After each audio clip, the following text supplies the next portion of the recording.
Before we get into names, studies and techniques, let me ask you something. During World War II, when ships were being sunk, fertilizer was rationed and grocery shelves were half empty, how did ordinary families stay healthy?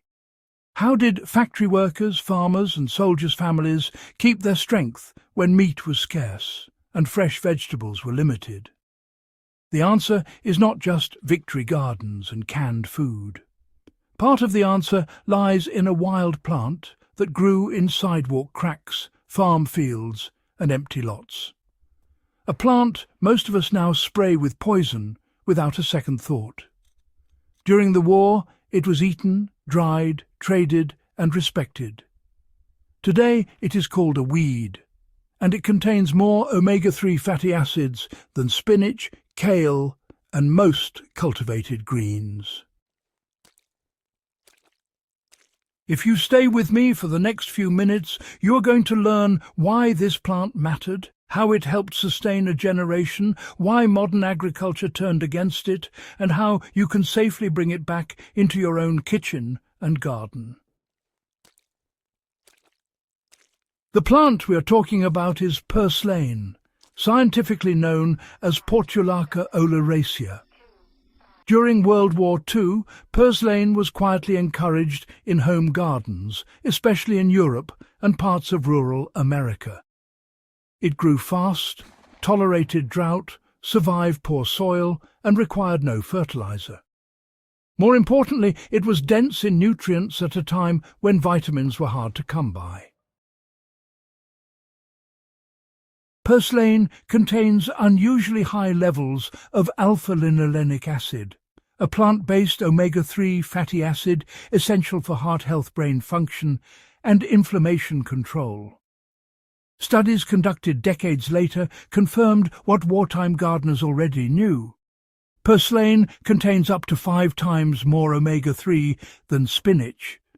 It also carries vitamin A, vitamin C, magnesium, potassium and iron. During rationing, when butter, meat and fish were limited, families relied on plants like purslane to fill nutritional gaps. It went into soups, stews, salads and even fermented dishes. It was not considered poverty food, it was considered smart food. Wartime manuals and agricultural bulletins encouraged people to learn edible weed identification. Schools, churches and community groups held classes on foraging and garden self-sufficiency. Purslane was often one of the first plants taught. Families learned to harvest young stems and leaves early in the morning when moisture content was highest. They washed them carefully and removed gritty soil. Fresh purslane was eaten raw in vinegar-based salads or lightly boiled and mixed with potatoes, onions and bacon fat when available. Preservation was equally important. Leaves were blanched briefly and dried on screens in attics or near stoves. Dried purslane was stored in jars and added to winter soups. Some households pickled it in salt brine, creating a sour, mineral-rich food that lasted months. If you want to apply this today, well, the same methods work. Harvest young plants before flowering. Rinse thoroughly. For drying, spread leaves on a mesh tray in a warm, shaded place with airflow. Store in airtight jars.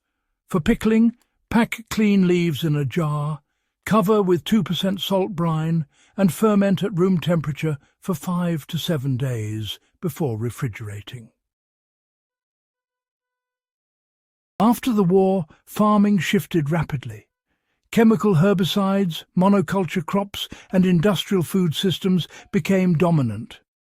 Purslane did not fit this model. It grew aggressively between crop rows. It competed with corn, soybeans and vegetables for space and moisture. It spread quickly through seeds and stem fragments. Instead of viewing it as a secondary food source, agribusiness labelled it a noxious weed. Herbicide companies develop products specifically to kill it. Agricultural extension services began teaching farmers and homeowners to eliminate it completely. At the same time, supermarket culture, really favoured uniform, shelf-stable produce. Purslane wilts quickly and honestly does not ship well. It was simply not profitable to sell at scale. So it vanished from public knowledge. Within just one generation, a plant once valued for survival became, something people sprayed with poison without thinking.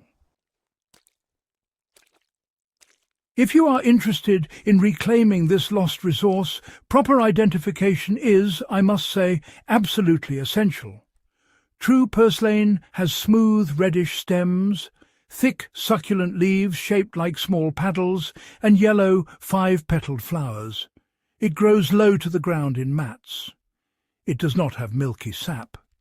If you break a stem and see white sap, it is likely spurge, which is toxic and really should not be eaten. The safest approach, really, is to grow your own. Seeds are widely available through heirloom suppliers, which is quite handy. Purslane thrives in poor soil, full sun and dry conditions, so you don't need to fuss too much. Simply scatter the seeds on loose soil in spring and don't bury them too deeply. Just water lightly.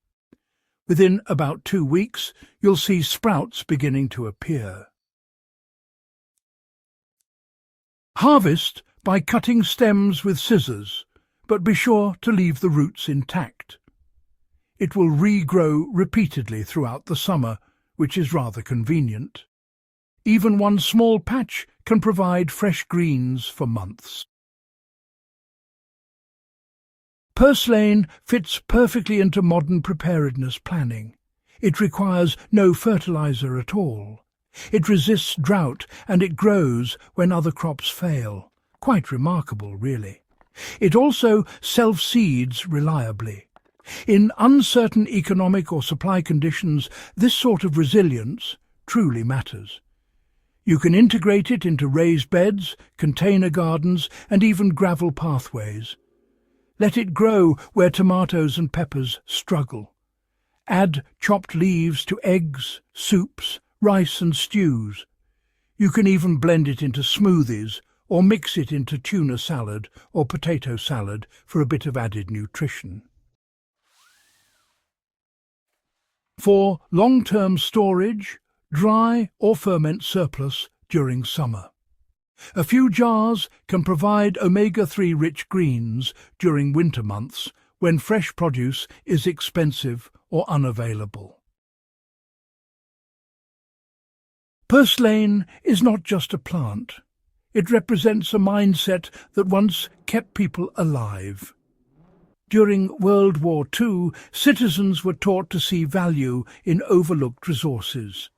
They were trained to adapt, conserve, and learn practical biology. Today, convenience replaced competence.